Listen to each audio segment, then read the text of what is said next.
किसान नेता राकेश टिकैत उत्तर प्रदेश के जनपद गाजियाबाद में पहुंचे निजी कार्यक्रम में। उन्होंने किसानों को लेकर क्या कुछ कहा है, ये सुनते हैं।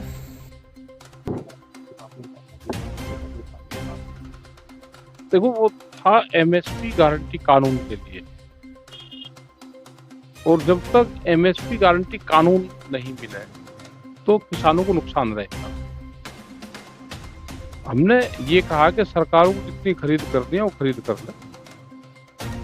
जो बड़े व्यापारी वे सस्ते में अनाज को खरीदते हैं और महंगे में बेचते हैं। जब ये कानून बन जाएगा तो कोई भी आदमी जो सरकार का रेट है उसके कम पे खरीद ना करे, जिसको व्यापार करना है। ये हमने कहा।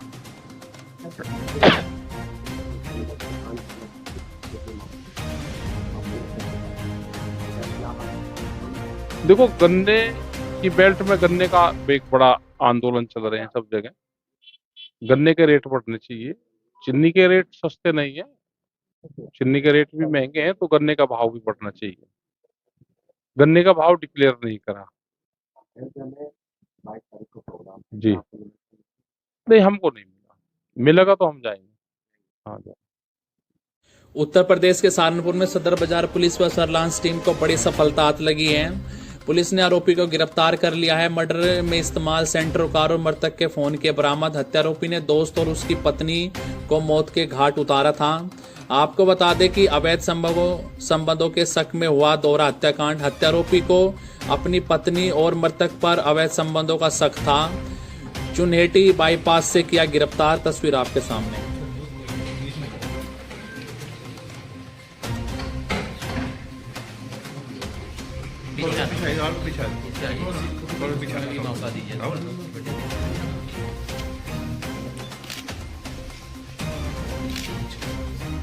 उत्तर प्रदेश के गाजीपुर में वित्तीय अनियमितता का मामला देखने को मिला है। भदौरा ब्लॉक के बीडीओ समेत 3 गिरफ्तार कर लिए गए हैं। बीडीओ, ब्लॉक प्रमुख और ठेकेदार गिरफ्तार किए गए हैं।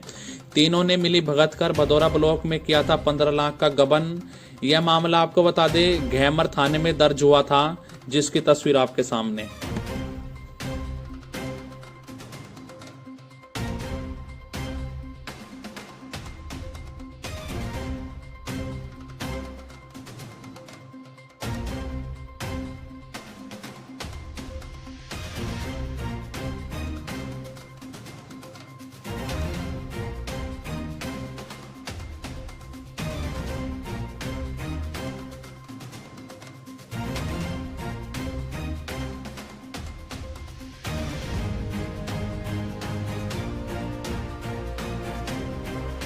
उत्तर प्रदेश के जनपद गाजियाबाद में मोदी नगर नगर पालिका ने कर्मचारी व आम जनता को वितरित किए कंबल व ड्रेस। बागपत लोकसभा सांसद डॉक्टर सतपाल सिंह ने कहा कि सरकार का प्रयास है ठंड से किसी की न तो मृत्यु हो न कोई बीमार पड़े। आइए सुनते हैं वो क्या कुछ कह रहे हैं।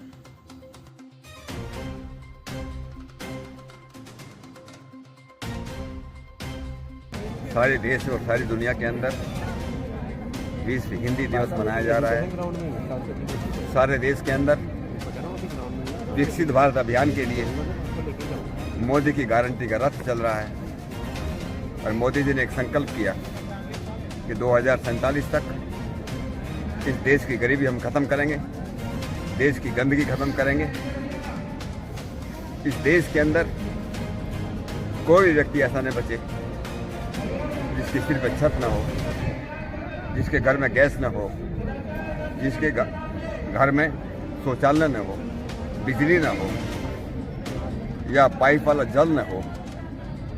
और उसी के तहत आज इस मोदीनगर शहर के अंदर हमारे चेयरमैन श्री विनोद वैशाली जी ने मोदीनगर के गरीब लोगों के लिए कंबल वितरण और यहाँ के जो सफाई कर्मचारी हैं उनके लिए ड्रेस वितरण का बहुत सुंदर कार्यक्रम यहाँ पर रखा है।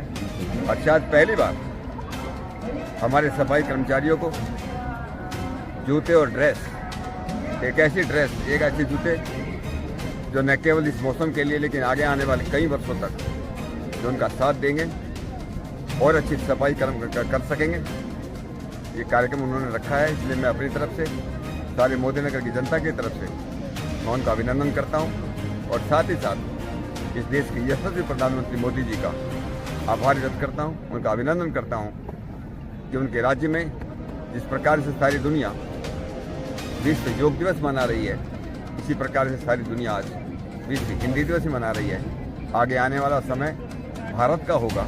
ये अमृत काल का ऊषा काल है और इस ऊषा काल में हम सब लोग मिलकर के जाति और धर्मों की दीवारें तोड़ करके सबके प्रयास से इस देश को दुनिया का सिरमौर बनाने का संकल्प ले रहे हैं और ये संकल्प हमारा चल रहा है और दिन दूनी और रात चौगुनी गति से हम अपने संकल्प की तरफ बढ़ रहे हैं कि हम कैसे संकल्प से सिद्धि की ओर ये देश बढ़ता हुआ जा रहा है। सांसद जी, अभी कार्यक्रम में मंच से कहा गया कि अब से पहले सैनिकों को फटी हुई जुराबें दी जाती थी, उसमें आपका क्या विचार है? आप क्या कहेंगे? देखिए, मैं इतना बताना चाहता हूँ, ये तो मुझे नहीं मालूम है, लेकिन इस देश में सैनिक हमारे लिए हमेशा सम्मानित रहे हैं। इस देश के लोगों ने, इस देश की सरकार ने हमेशा सैनिकों का ध्यान रखा है। ये बात जरूर है कि जो साधन हमारे पास पहले नहीं थे, 1962 की लड़ाई में, चीन की लड़ाई में, ये एक ऐतिहासिक तथ्य है कि हमारे लोग, हमारे सैनिकों के पास वो सर्दी वाली ड्रेस नहीं थी, विशेष लद्दाख के सेक्टर में, और से बहुत हमारे सैनिक जो हैं केवल इस बात से जो है वो ठीक से लड़ाई नहीं कर पाए क्योंकि उनके पास ड्रेस होती नहीं थी। आज मोदी के ज़माने में हमारे सैनिकों को जहाँ 1 रैंक 1 पेंशन मिली है, आज जहाँ जो आज तक 75 वर्षों में जहाँ कभी भी जिससे राष्ट्रीय स्मारक नहीं था, सैनिकों का जिसको वार मेमोरियल बोलते वो नहीं था, हमारे पुलिस वालों के लिए नहीं था, और मोदी ये शायद ये का श्रेय जो है पूरा मोदी जी को जाना था। आज मोदी जी के ज़माने में न केवल जो है सैनिक, लेकिन चाहे किसान हो, चाहे महिला हो, चाहे युवा हो, इस देश का प्रत्येक वर्ग खुश है और वो भगवान से प्रार्थना करते हैं कि इस प्रकार का प्रधानमंत्री उन्हें हमेशा मिलता रहे। सर, वो तो बात आप बिल्कुल दुरुस्त है, इतनी सुविधा मिल रही है, लेकिन वो जो शब्द कहा कि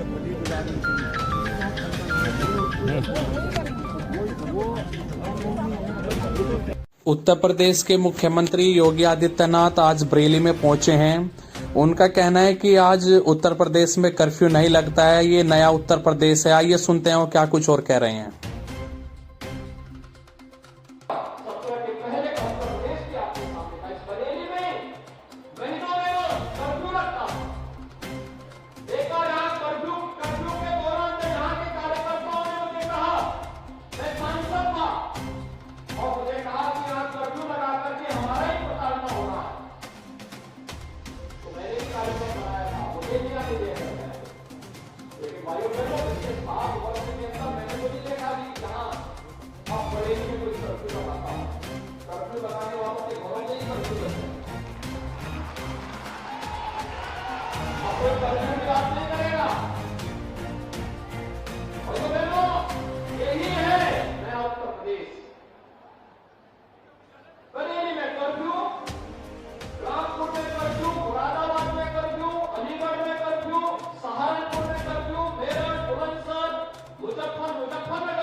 आप एक बार जाग वापस दो, बस आगे से कोई कुछ भी शरारत नहीं करेंगे। पश्चिमी उत्तर प्रदेश के मेरठ में छात्रों में दो गुटों में जमकर मारपीट और पथराव हो गया।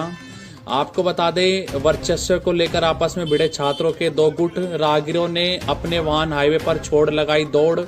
ये आपको मामला बता दें, थाना पल्लवपुरम क्षेत्र के दिल्ली देहरादून हाईवे का बताया जा रहा है। तस्वीर आपके सामने है। पुलिस ने एफआईआर दर्ज कर ली है।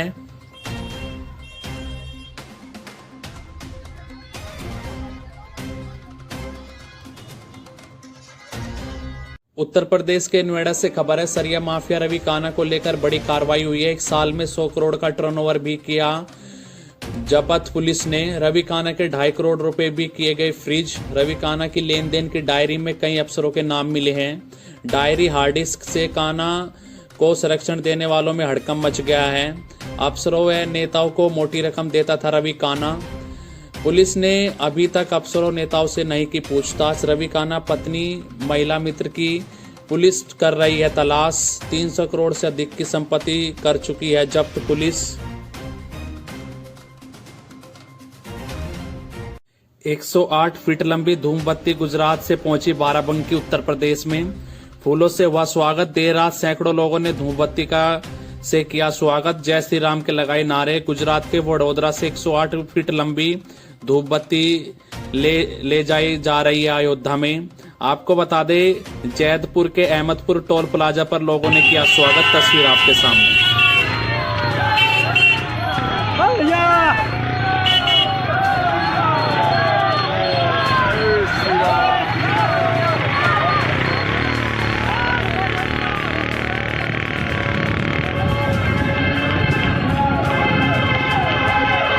उत्तर प्रदेश के जनपद बागपत में अयोध्या में 22 जनवरी को होने वाले प्राण प्रतिष्ठा को लेकर गांव में उड़ा आस्था का सैलाब। ग्रामीण महिलाओं ने ढोल नगाड़ों के साथ निकाली कलश यात्रा। जय श्री राम के लगाए जय घोष। आपको बता दें, यह तस्वीर बागपत के बड़ोली गांव की बताई जा रही है। शोभा यात्रा आपके सामने। उत्तर प्रदेश के चित्रकूट में 3 लोगों पर दुष्कर्म का प्रयास का आरोप लगाया है। एक महिला पत्रकार ने 3 लोगों पर लगाया आरोप। महिला बेटी के साथ अधिकारियों से लगाई गुहार। महिला कोतवाली पुलिस पर लगाए गंभीर आरोप। पुलिस पर अभद्रता करने का भी लगाया आरोप। सदर कोतवाली क्षेत्र के काशीराम कॉलोनी का यह मामला बताया जा रहा है। ये सुनते हैं पीड़ित महिला का क्या कुछ कहना है। एसपी कार्यालय आई थी। 3 दिन से मैं कोतवाली के चक्कर काट रही हूँ और जो मेरा मामला था उसमें मैं कोतवाली पुलिस से संतुष्ट नहीं थी। उन्होंने मेरे साथ बहुत ज़्यादा बदतमीजी की। उन्होंने ये भी लिहाज नहीं किया कि महिला है, और उन्होंने जो भी मुँह में आया उन्होंने बका। कोतवाल सर जो हैं उन्होंने मुझे काफ़ी बदतमीजी से कल बात की, जिससे मैं निराश होकर के आज मुझे एसपी कार्यालय में आना पड़ा।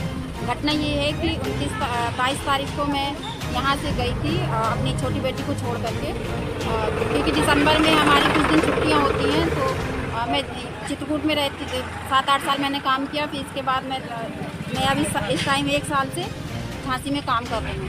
तो ट्रांसफ़र झांसी में हो गया। सामान ज़्यादा हो जाने की वजह से कि मैंने इतने दिन यहाँ लगातार काम किया तो काफ़ी सामान था। तो मेरी एक फ्रेंड है, उनकी कॉलोनी थी काशीराम कॉलोनी। उन्होंने मुझे अपनी कॉलोनी दे दी थी कि यहाँ पे अपना सामान रख दो और जितना तुम ले जा सकती हो उतना ले जाओ। उनकी कॉलोनी में 1 साल से मेरा सामान रखा है। बीच बीच में हम और मेरे बच्चे आते रहते हैं। अभी 22 दिसंबर को मैं अपनी छोटी लड़की को छोड़ के गई थी। उसकी जाने के बाद मैं मुरादाबाद चली गई झांसी से, और काफ़ी दूर का सफ़र था, काफ़ी दूरी थी यहाँ चित्रकूट और मुरादाबाद में। 29 तारीख को यहाँ से 3 लड़के जो कॉलोनी में रहते हैं, जावेद, बरकत और शिवम, इन लोगों ने लड़की के साथ छेड़खानी करने की कोशिश की। शिवम जो है हर टाइम वो रोड पे ही बैठा रहता है, एक डिब्बा है उसके बाहर, और जितनी भी लड़कियां निकलती हैं सबके साथ छेड़छाड़ करता है, कमेंट करता है, और दिन वहीं खुलेआम बैठ के सारे लोग शराब पीते हैं। अभी तक कोई कार्रवाई नहीं हुई? नहीं। तो जब उन्होंने छेड़छाड़ की, बदतमीजी की, तो लड़की जो दूसरे कमरे में चली गई।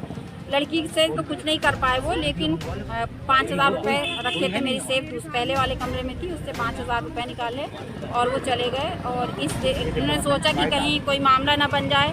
उस टाइम तो जोश में इन्हें नहीं समझ में आया कि मैं पत्रकार हूँ। जब इन्हें समझ में आया कि मैं पत्रकार हूँ और कहीं ज़्यादा लंबा मामला ना बन जाए, तो लड़की ने 30 तारीख को सुबह में अपनी बात बताई जिससे उसकी शादी होने वाली है, वो मेरे भाई का भी लड़का है। तो जब वो उसने सुबह बताया तो वो सुबह 7 बजे करीब 6:30-7 बजे वो कर भी आ गया कॉलोनी में। जब वो अंदर गया तो लोगों ने बाहर से दरवाज़ा बंद कर दिया और पुलिस को बुला लिया। काफ़ी भीड़ इकट्ठा करके गलत बातें करने लगे कि यहाँ लड़के आते हैं, गलत काम करती हैं, ये है वो है। तो फिर पुलिस जब आई सिविल ड्रेस में, पुलिस लड़के को ले गई और लड़की को फिर से बाहर से लॉक कर दिया। जब लड़की को लॉक कर दिया और अब मुझे पता नहीं, जब तक कोई मामला मुझे मालूम नहीं। काफ़ी देर के बाद जब सारा मामला ठंडा हो गया, पुलिस ने पैसे दूसरे के खाते में 27,000 ट्रांसफ़र करा रही लड़के को दबाव बना करके। किसने ट्रांसफर कराया पैसा? पुलिस ने ही कराए। नहीं तो जो लड़का अंदर था वो कौन था? वो मेरा रिश्तेदार था, मेरी लड़की की शादी होने वाली उससे। अच्छा, यानी वो आपके दामाद? हाँ। तो उनको कैद कर लिया थे लोगों ने, गांव के आसपास? उठा के ले गए थे, वहाँ से निकाल के कहीं जंगल की तरफ ले गए और उस पर 50,000 का दबाव। वीडियो में जो गाड़ी दिख रही है और इसी केस की मेयर अनीता की है। 2 दिसंबर को कार्यकाल खत्म हो चुका है और गाड़ी के आगे लगे बोर्ड पर आज भी लिखा है प्रथम मेयर ऋषिकेश। 1.25 महीने से ऊपर हो चुका है, प्लेट अभी तक नहीं हटी है गाड़ी। डीएम देहरादून निगम की प्रशासक है। यह वीडियो आज ही की है, भाजपा कार्यालय के पास बलबीर रोड की है।